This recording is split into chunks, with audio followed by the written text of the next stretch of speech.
George Clooney and his wife, human rights lawyer Amal Clooney, are now French citizens, as are their 8-year-old twins. That's according to government documents issued over the weekend. The power couple bought an estate in France in 2021. The Hollywood star has said that French privacy laws enable the family to enjoy a quieter life than they would in the U.S., particularly when it comes to protecting their children from the paparazzi. French law allows George Clooney to retain his American citizenship. Hello everyone, today we will look at a short news story about actor George Clooney and his family. I will read some sentences from the article, then explain them in simple English.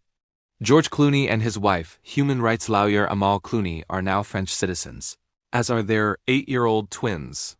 This means the whole family, including their children, now has French nationality. The power couple bought an estate in France in 2021. A power couple means two famous or influential people together.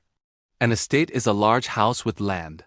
The Hollywood star has said that French privacy laws enable the family to enjoy a quieter life than they would in the U.S., particularly when it comes to protecting their children from the paparazzi.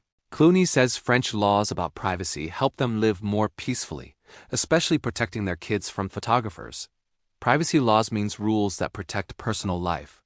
Paparazzi means photographers who follow celebrities. French law allows George Clooney to retain his American citizenship. This means he can keep his U.S. passport while also being French. So the main idea is, George Clooney's family became French citizens, and they enjoy more privacy in France compared to the U.S. George Clooney and his wife, human rights lawyer Amal Clooney, are now French citizens, as are their 8-year-old twins. That's according to government documents issued over the weekend. The power couple bought an estate in France in 2021. The Hollywood star has said that French privacy laws enable the family to enjoy a quieter life than they would in the U.S., particularly when it comes to protecting their children from the paparazzi. French law allows George Clooney to retain his American citizenship.